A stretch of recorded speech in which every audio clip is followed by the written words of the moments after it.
Mi novia intentó chantajearme para que le comprara un bolso de diseñador de $5,000. Le seguí el juego y terminé la relación. Tengo 28 años, soy hombre, y siempre he sido el tipo de persona que cree en la justicia y el respeto mutuo en las relaciones. Trabajo duro como ingeniero de software, y aunque gano bien, estoy lejos de ser extravagante. Mi novia en ese momento, a quien llamaré G, sabía esto desde el principio.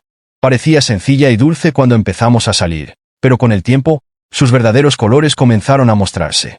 G tenía gustos caros. Le encantaban las marcas de lujo, las salidas extravagantes y mantener las apariencias en las redes sociales.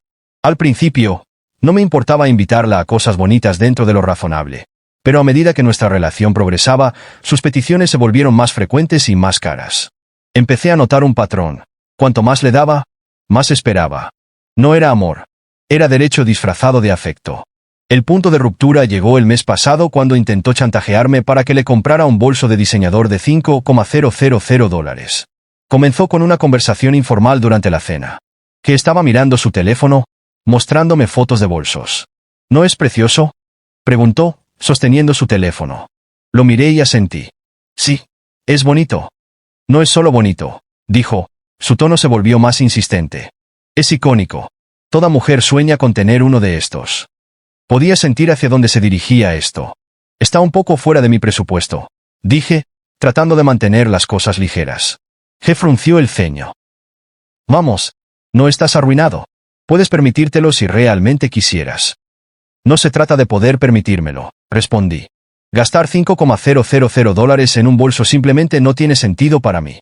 Ese dinero podría destinarse a algo más práctico, como ahorros o inversiones. Puso los ojos en blanco. A veces eres tan aburrido. No se trata de practicidad, se trata de hacerme feliz. La conversación terminó ahí, pero me di cuenta de que no lo iba a dejar pasar. Una semana después, G lo volvió a mencionar, esta vez con un enfoque diferente. Estábamos sentados en mi sala de estar cuando soltó una bomba. Necesito decirte algo, dijo, con una voz inusualmente seria. Taemi, jefe. ¿Qué pasa? Sé algo sobre ti que podría arruinar tu reputación, dijo, evitando mi mirada. Arqueé un ceño. ¿De qué estás hablando? No quiero entrar en detalles, dijo rápidamente. Pero digamos que podría compartir algunas cosas que podrían hacer que tus amigos, o incluso tu jefe, te vean de manera diferente. Sus palabras me golpearon como un puñetazo en el estómago. ¿Estaba seriamente amenazándome? ¿Qué estás tratando de decir, G? Pregunté, mi voz firme a pesar de la ira que crecía dentro de mí. Dudó un momento antes de inclinarse. Si me compras el bolso, me olvidaré de todo. Considéralo una forma de mantener todo entre nosotros. Miré a G, tratando de procesar lo que acababa de decir. ¿Realmente estaba intentando chantajearme por un bolso de diseñador? Mi sorpresa inicial se convirtió rápidamente en ira. Déjame aclarar esto, dije, mi voz tranquila pero firme. ¿Me estás amenazando a mí, tu novio, con una vaga afirmación para que te compre un bolso de $5,000? No es una amenaza, dijo a la defensiva, aunque su tono la delataba. Solo digo que podría compartir ciertas cosas que podrían complicarte la vida. Pero no quiero hacer eso. Solo creo que es justo que me demuestres que te importo. ¿Crees que es justo manipularme para que gaste miles de dólares en algo completamente innecesario? Repetí, mi ira burbujeando en la superficie. Eso no es amor, G. Es avaricia. Puso los ojos en blanco, claramente frustrada porque no cedía. ¿Estás siendo tan dramático? Es solo un bolso. ¿Por qué le das tanta importancia? Porque no se trata solo del bolso, espeté. Se trata de que intentas controlarme, extorsionarme para que te dé lo que quieres. Te escuchas a ti misma. Por un momento, pareció aturdida, pero luego redobló la apuesta. Estás exagerando. Si realmente te importara, no le darías tanta importancia. Sinceramente, tal vez merezca a alguien que esté dispuesto a mimarme. Tal vez lo merezcas, dije, poniéndome de pie. Porque no voy a ser yo. Fue entonces cuando se le cayó la máscara. La cara de G se torció en ira. ¿En serio estás terminando las cosas por esto? ¡Wow! Sabía que eras tacaño, pero no me di cuenta de que eras tan egoísta. ¿Egoísta? Dije, soltando una risa amarga. Tú eres la que está tratando de chantajearme por un bolso de diseñador. ¿Y yo soy el egoísta? Sé realista. Se puso de pie, cruzando los brazos. Bien. Si quieres tirar por la borda todo lo que hemos construido por una pelea estúpida, es tu problema. Pero no vuelvas arrastrándote cuando te des cuenta de lo bien que lo tenías. Negué con la cabeza, agarrando mis llaves. No creo que lo necesite. Hemos terminado, G. Puedes encontrar a alguien más que financie tu estilo de vida. Salí de su apartamento esa noche con una extraña mezcla de ira y alivio. Una parte de mí no podía creer que hubiera dejado que las cosas llegaran tan lejos. Las señales habían estado ahí desde el principio. La sutil manipulación, las constantes demandas, pero las había ignorado, pensando que eran solo peculiaridades de su personalidad. Ahora estaba demasiado claro. G no me amaba a mí. Amaba lo que podía darle. Durante los siguientes días, G me bombardeó con mensajes de texto y llamadas. Al principio, intentó actuar como si nada hubiera pasado. «Hola, te extraño. ¿Podemos hablar?», escribió. Cuando no respondí, sus mensajes se volvieron más desesperados. Cometí un error. Por favor, déjame explicarte. La ignoré, pero luego intentó una nueva táctica. Darle la vuelta a la tortilla. Eres un cobarde, decía un mensaje de texto. Ni siquiera puedes enfrentarme después de haber tirado nuestra relación. Merezco una disculpa. ¿Una disculpa por terminar una relación en la que ella había intentado chantajearme para que me quedara? La audacia era casi cómica. Ignorar los mensajes de texto de G solo pareció alimentar su determinación.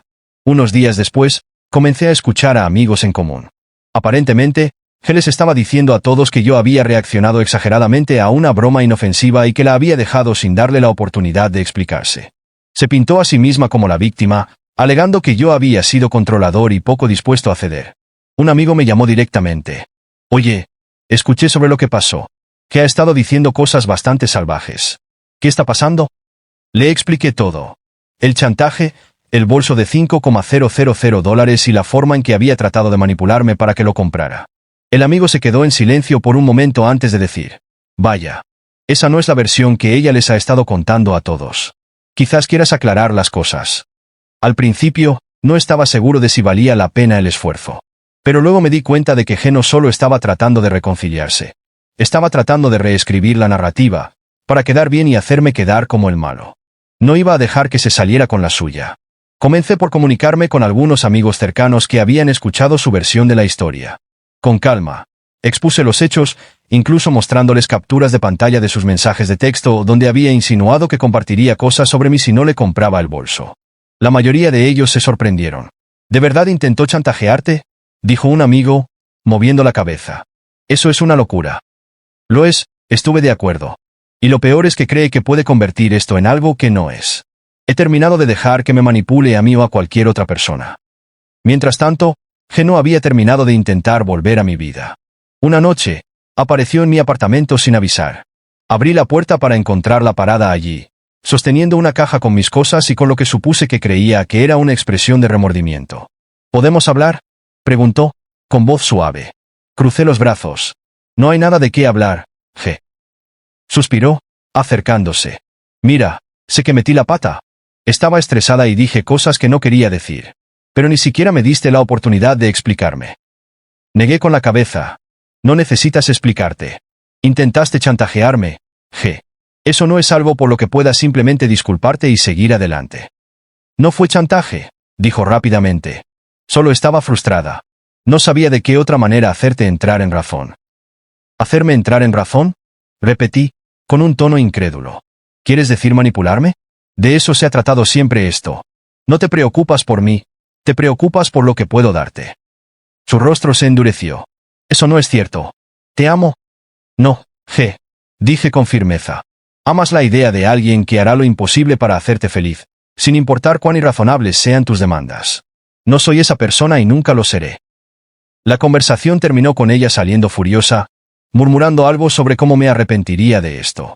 No lo hice. En todo caso, me sentí más ligero, como si finalmente hubiera recuperado el control de mi vida. En las semanas posteriores a nuestra conversación final, la desesperación de G se hizo más evidente. Intentó todo para volver a mi vida. Enviar largos correos electrónicos emotivos, dejar mensajes de voz que oscilaban entre disculpas y enojo, e incluso reclutar amigos en común para que abogaran por su caso. Pero me mantuve firme. Un día, recibí un mensaje de uno de sus amigos cercanos. «Oye, solo para que lo sepas», decía. «G les ha estado diciendo a todos que solo quería el bolso porque la hiciste sentir insegura sobre su apariencia. Pensé que deberías saberlo». Esa fue la gota que colmó el vaso. No solo estaba tratando con alguien que era manipuladora. Estaba tratando con alguien que estaba dispuesta a tergiversar la verdad para pintarse a sí misma como la víctima. Era hora de actuar. Me comuniqué con todos los amigos en común que me importaban y les conté toda la historia. Les mostré las capturas de pantalla de los mensajes de texto de G, incluidas las amenazas veladas sobre arruinar mi reputación. Les expliqué cómo había tratado de convertir una demanda materialista en un sentimiento de culpa y cómo ahora estaba difundiendo mentiras para encubrir sus huellas. La respuesta fue abrumadoramente solidaria. No puedo creer que haya estado diciendo estas cosas, dijo un amigo. Ahora es tan obvio que estaba tratando de manipularte. Rápidamente se corrió la voz, y los intentos de G de controlar la narrativa se desmoronaron. La gente comenzó a distanciarse de ella, al darse cuenta de que no era la víctima que decía ser. El momento más satisfactorio llegó cuando uno de sus viejos amigos se puso en contacto conmigo. Siento haberle creído al principio, dijeron. Ha estado haciendo este tipo de cosas durante años, haciéndose la víctima cuando las cosas no salen como ella quiere. Me alegro de que le hayas plantado cara. Se sintió como justicia, saber que la gente finalmente la estaba viendo por lo que realmente era. Mientras tanto, me concentré en reconstruir mi vida, libre de su influencia tóxica. Vertí mi energía en el trabajo, me reconecté con amigos que había descuidado durante la relación e incluso me di el gusto de unas vacaciones muy necesarias. Meses después, G intentó por última vez ponerse en contacto. Envió un largo mensaje disculpándose por todo y afirmando que había cambiado. Pero no respondí. Algunos puentes no vale la pena reconstruirlos, y había terminado de darle oportunidades que no merecía. Mirando hacia atrás, estoy agradecido por la experiencia, no porque fuera fácil, sino porque me enseñó la importancia de defenderme. Que intentó convertir el amor en una transacción, pero el amor no se trata de manipulación o materialismo. Se trata de respeto, confianza y valorarse mutuamente por lo que son, no por lo que pueden proporcionar. Entonces, si alguna vez has tratado con alguien autoritario o manipulador, deja que esto te sirva de recordatorio. Te mereces algo mejor. Mantén tu posición, establece tus límites y no permitas que nadie te culpe para que comprometas tu autoestima. Y si disfrutaste esta historia de esquivar una bala de $5,000, presiona el botón de suscripción. Hay mucho más drama y un poco de karma de dónde vino esto. Estén atentos. Mi suegra, una mujer autoritaria que arruinó mi luna de miel, ahora me está demandando por la herencia de mi difunta esposa, alegando que manipulé a su hija moribunda. Tengo 34 años, soy un tipo bastante normal con un trabajo, facturas y, hasta hace poco, una esposa llamada Rachel. Rachel lo era todo para mí. Nos conocimos en la universidad y construimos una vida juntos, y pensé que íbamos a envejecer el uno al lado del otro. Pero la vida nos lanzó una bola curva. Rachel enfermó, un cáncer agresivo. Lo intentamos todo, pero al final, la enfermedad la venció.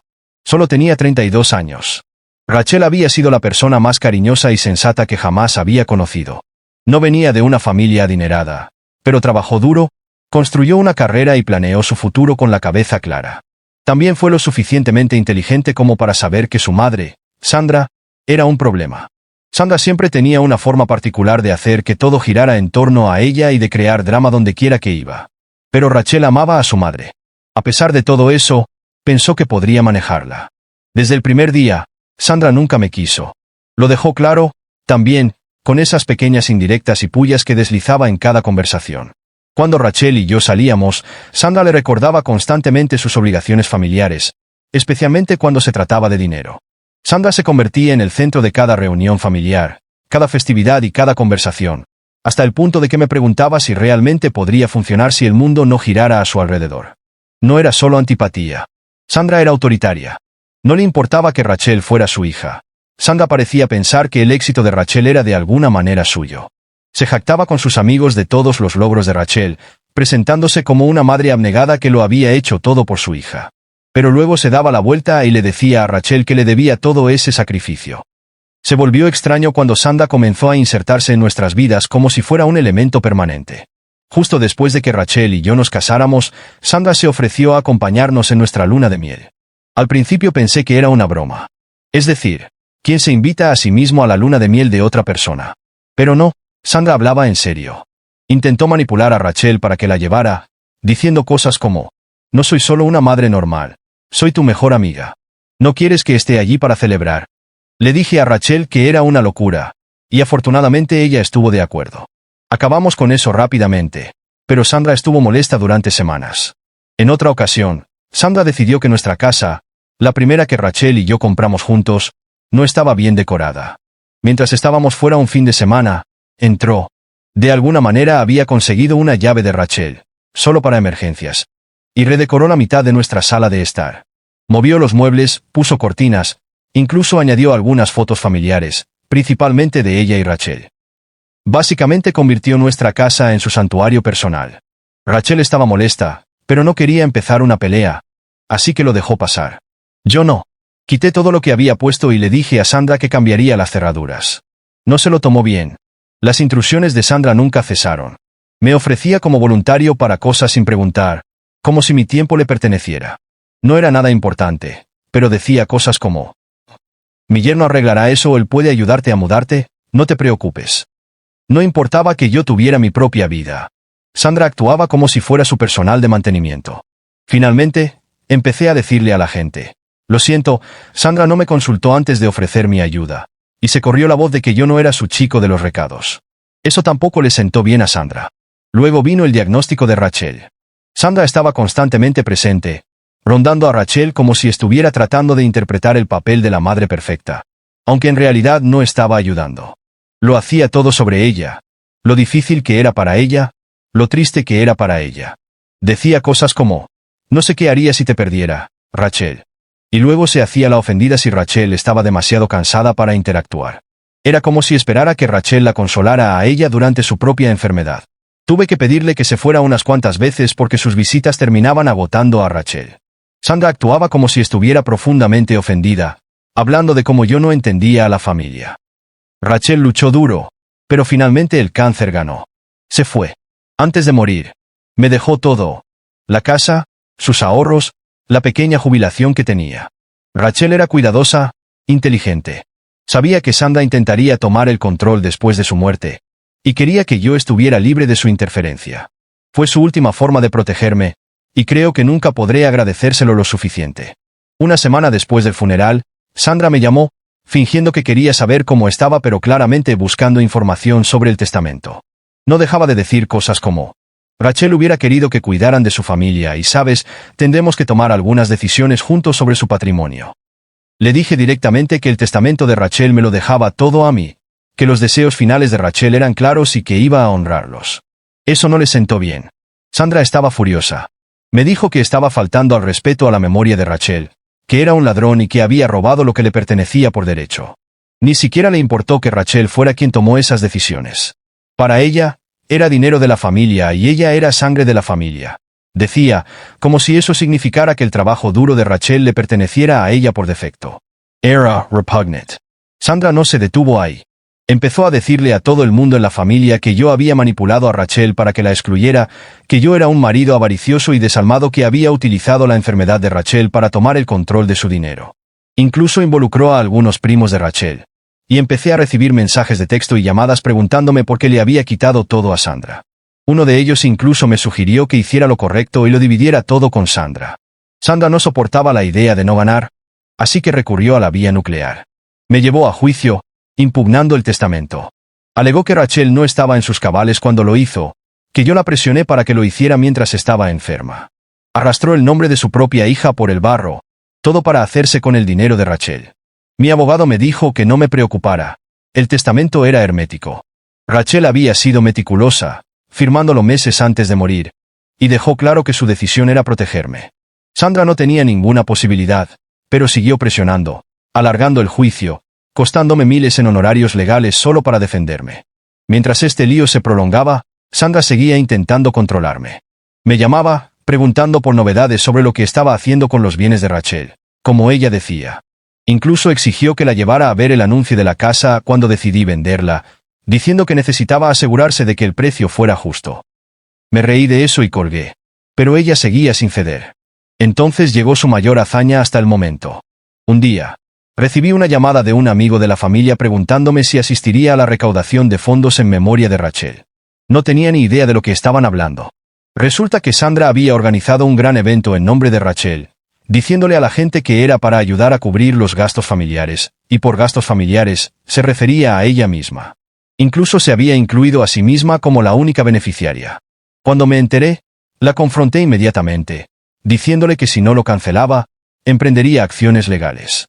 No iba a dejar que se aprovechara de la memoria de Rachel para obtener compasión y dinero, especialmente cuando todo era una estafa. Sandra explotó, llamándome egoísta y controlador, diciendo que le estaba negando la oportunidad de llorar. Le dije que el duelo no significaba aprovecharse de la muerte de tu propia hija para obtener un beneficio rápido. El tribunal finalmente falló a mi favor. La impugnación de Sandra fue desestimada y se respetaron los deseos de Rachel. Pero Sandra no podía aceptarlo. Siguió presionando, enviándome cartas exigiendo una compensación por su sufrimiento emocional y pérdida de ingresos familiares. Era surrealista. Bloqueé su número, corté el contacto y empecé a ignorar cualquier carta que viniera de ella.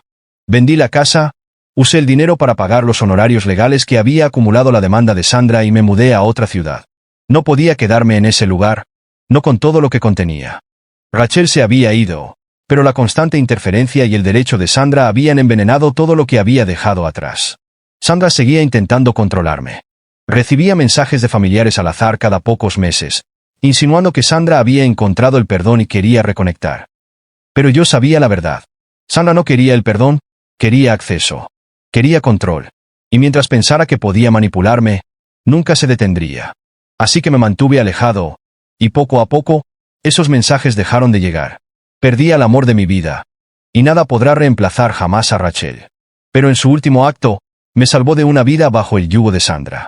El regalo de Rachel fue la libertad de vivir mi vida sin la nube tóxica que Sandra traía consigo cada vez que aparecía. Creo que eso es algo que Sandra nunca entenderá. Veía a Rachel como una extensión de sí misma, algo que podía controlar y del que podía sacar provecho, incluso después de su muerte. Pero Rachel era su propia persona, su propia fuerza. No era posesión de nadie. Por eso me lo dejó todo a mí, para asegurarme de que pudiera vivir la vida que ella había querido para los dos, libre del control de Sandra. Han pasado años y por fin estoy empezando a encontrar algo de paz. He seguido adelante. He encontrado un nuevo trabajo y poco a poco estoy construyendo una vida de la que Rachel estaría orgullosa. No es la vida que planeamos, pero es una con la que puedo vivir. Todavía pienso en ella todos los días. Y a veces me encuentro sonriendo al recordar pequeños momentos, cosas que Sandra nunca podrá quitarme. Sé que a Rachel le hubiera encantado verme plantando cara a su madre, por fin libre. Rachel me enseñó mucho, incluso en la forma en que se preparó para su muerte. Me enseñó que la familia no se trata de sangre, sino de respeto, amor y apoyo.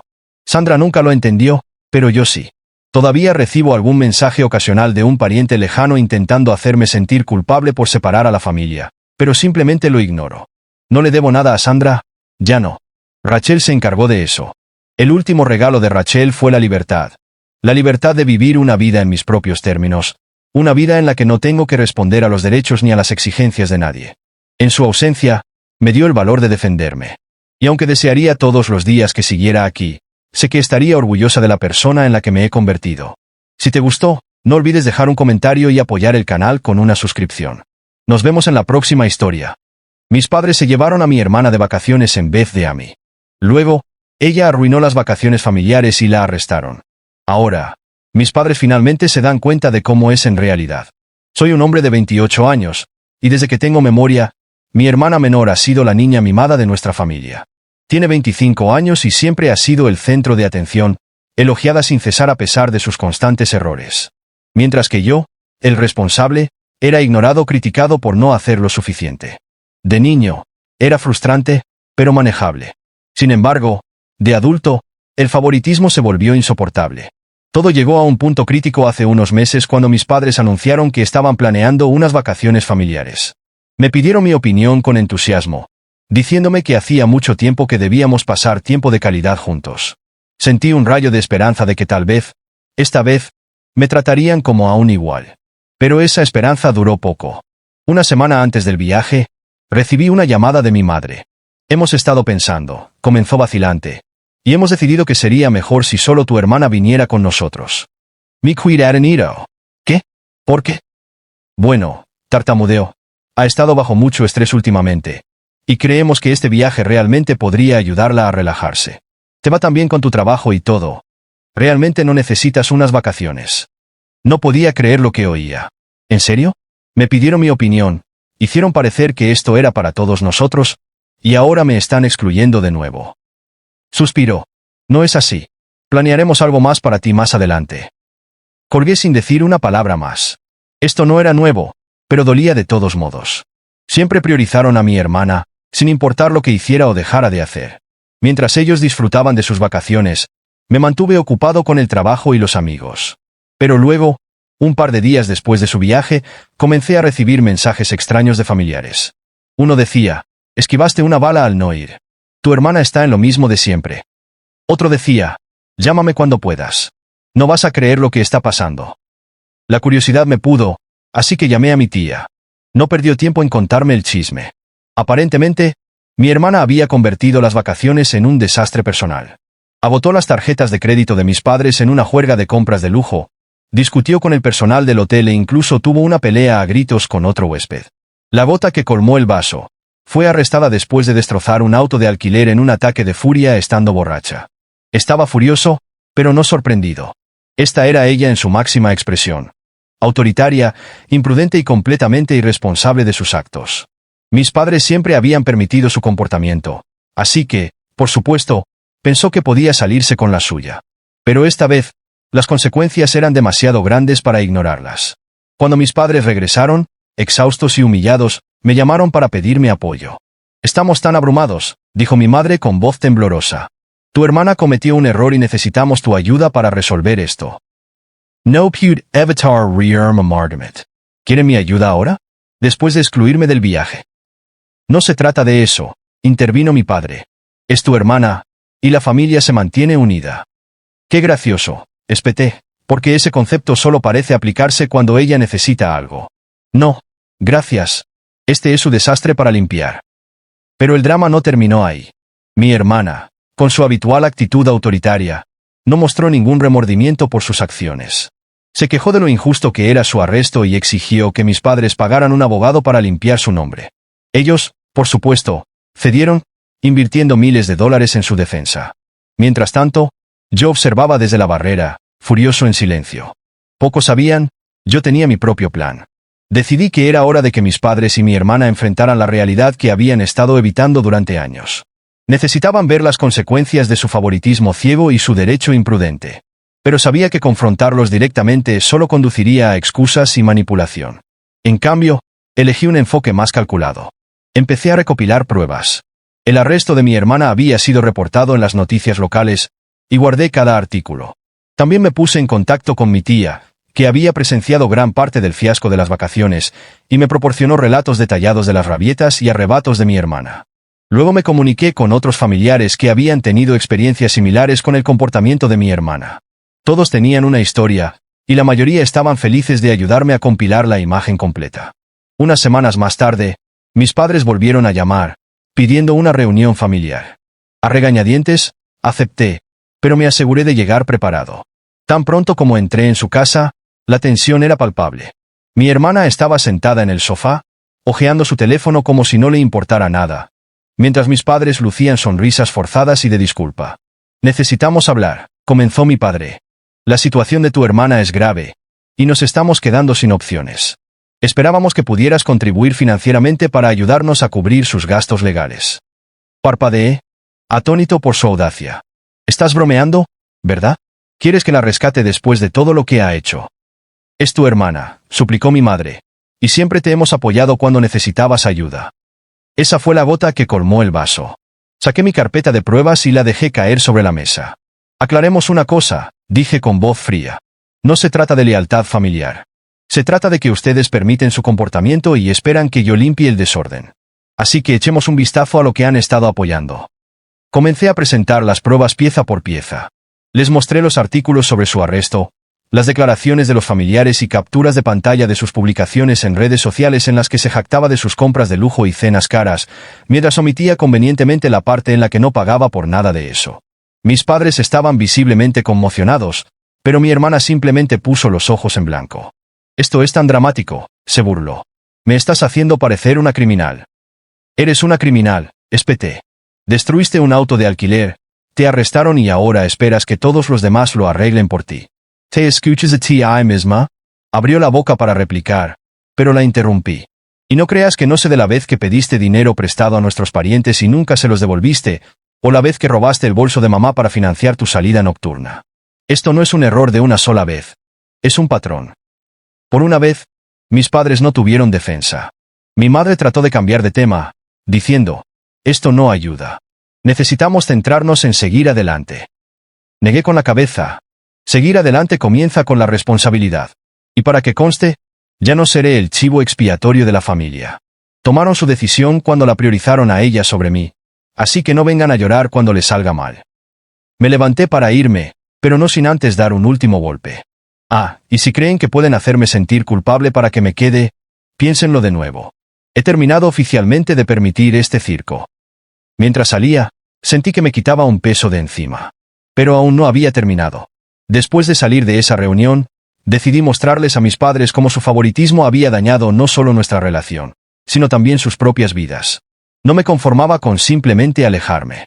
Mi hermana necesitaba enfrentar consecuencias reales por su derecho, y mis padres necesitaban una llamada de atención que no pudieran ignorar. El primer paso fue comunicarme con la compañía de alquiler de autos que mi hermana había estafado. Les proporcioné detalles sobre sus publicaciones en redes sociales en las que se jactaba de cómo había logrado engañarlos falsificando una disputa. Comprensiblemente, estaban furiosos y prometieron escalar el asunto. Efectivamente, en una semana, fue golpeada con una demanda por daños y perjuicios, y la compañía de alquiler no se echó atrás. Luego, contacté a algunos de los familiares a los que les había pedido dinero prestado y nunca les había pagado. Los animé a presentar demandas de menor cuantía contra ella. Algunos de ellos habían dudado, temiendo el drama familiar, pero una vez que les aseguré que no me pondría del lado de mis padres, se sintieron envalentonados. Pronto, mi hermana se estaba ahogando en batallas legales que no podía ignorar. Mientras tanto, comencé a cortar el apoyo financiero que les había estado brindando a mis padres a lo largo de los años. Los había ayudado a cubrir los gastos cuando les faltaba dinero en efectivo, pero ahora estaba claro que mi dinero había financiado indirectamente el comportamiento imprudente de mi hermana. Les envié un mensaje cortés pero firme. Ya no puedo apoyarlos financieramente mientras continúen priorizando las necesidades de mi hermana sobre la responsabilidad. Esta decisión envió ondas de choque a través de la familia. Mis padres llamaron repetidamente, alternando entre la culpa y la ira absoluta. ¿Cómo pudiste abandonar a tu familia así?, bramó mi padre durante una llamada. No vacilé. ¿Abandono? ¿En serio? Eso es rico viniendo de las personas que me dejaron atrás en las vacaciones, ignoraron mis necesidades y esperaron que yo arreglara el caos que causó mi hermana. No los estoy abandonando, estoy estableciendo límites. Mi madre intentó un enfoque más suave, diciendo, pero somos tus padres. Hicimos sacrificios por ti mientras crecías. Y aprecié esos sacrificios, respondí, pero no pueden usarlos como palanca para excusar décadas de permisividad y favoritismo. Eligieron a su niña mimada. Ahora vivan con las consecuencias. Al mismo tiempo, comencé a comunicarme con familiares que habían visto el favoritismo de primera mano. Quería asegurarme de que supieran la historia completa. La mayoría de ellos ya sospechaban que mis padres estaban permitiendo a mi hermana, pero escuchar los detalles los dejó horrorizados. El apoyo que recibí de ellos fue abrumador, y muchos de ellos comenzaron a distanciarse de mis padres y mi hermana también. Las cosas se intensificaron cuando mi hermana intentó manipular su salida de las demandas alegando que estaba luchando con problemas de salud mental. Era una mentira descarada, y lo sabía. Así que proporcioné pruebas al tribunal, incluidas sus publicaciones en redes sociales y mensajes de texto en los que se reía de fingir simpatía para que la gente la dejara en paz. El juez no quedó impresionado, y su intento de hacerse la víctima solo empeoró las cosas. Para este punto, mis padres estaban en modo de pánico total. Mi padre incluso se presentó en mi puerta sin previo aviso, rogándome que interviniera. «Es tu hermana», exclamó. «La familia se mantiene unida, pase lo que pase». Lo miré fijamente sin pestañear. Se supone que la familia debe apoyarse mutuamente, no explotarse mutuamente. Ha tenido años de oportunidades para cambiar, y ustedes han tenido años para responsabilizarla. No me echen la culpa a mí. Se fue derrotado, y sentí una mezcla de alivio y tristeza. Estaba claro que no iban a cambiar hasta que tocaran fondo. Y ese día se acercaba rápidamente. El golpe final llegó durante lo que se suponía que serían sus vacaciones familiares de redención. Mis padres, desesperados por arreglar las cosas y mostrarme que mi hermana había cambiado, planearon otro viaje con ella, con la esperanza de demostrar que todo había vuelto a la normalidad. Incluso me extendieron una invitación, aunque estaba claro que no lo decían en serio. La rechacé, pero me mantuve al tanto de la situación a través de conexiones familiares mutuas. Aparentemente, Mi hermana había prometido que se portaría bien esta vez. Pero, fiel a su estilo, no pudo resistirse al atractivo del caos. En el segundo día de las vacaciones, se peleó borracha con algunos lugareños en un resort de playa. Las palabras se convirtieron en empujones y el personal del resort llamó a la policía. Mi hermana fue arrestada por intoxicación pública y alteración del orden público. Las consecuencias fueron inmediatas y graves. Mis padres fueron humillados y el resto de las vacaciones las pasaron lidiando con abogados y multas para que la liberaran. Para colmo de males, el resort les prohibió la entrada de por vida. Los amigos de la familia que se enteraron del incidente comenzaron a distanciarse de mis padres. Ya no estaban dispuestos a ignorar el patrón de excusas que habían puesto para mi hermana a lo largo de los años. Cuando regresaron a casa, el estado de ánimo había cambiado drásticamente. Mis padres ya no llamaban para hacerme sentir culpable. En cambio, sonaban derrotados. Mi padre admitió durante una llamada: no lo vimos antes, pero tenías razón sobre tu hermana. Está fuera de control y la consentimos. No respondí con un te lo dije. No había satisfacción en patearlos mientras estaban en el suelo. Pero dejé en claro que, si bien estaba abierto a reconstruir una relación con ellos, no sucedería a menos que asumieran la responsabilidad de sus acciones y me trataran con el respeto que merecía. En cuanto a mi hermana, sus problemas legales continuaron acumulándose. Perdió su trabajo debido a la publicidad negativa de su arresto y tuvo que volver a vivir con mis padres. Esta vez, mis padres no fueron tan complacientes. Finalmente dejaron de rescatarla, obligándola a enfrentar las consecuencias de sus acciones. Al final, cortar el contacto fue la mejor decisión que he tomado. Me dio el espacio para sanar y la influencia para exigir un cambio. Si bien mi relación con mis padres todavía es tensa, finalmente están comenzando a verme como un individuo en lugar de una red de seguridad para sus errores. En cuanto a mi hermana, dudo que alguna vez cambie, pero eso ya no es mi responsabilidad. ¿La lección aquí? Los límites son poderosos. A veces, la única manera de protegerse del derecho y la manipulación es alejarse. Y si las personas realmente se preocupan por ti, encontrarán la manera de encontrarte a mitad de camino. Si disfrutaste leyendo esto y quieres más historias de drama familiar y venganza satisfactoria, presiona el botón de suscripción. Quién sabe, la próxima historia podría ser sobre alguien en tu propia vida.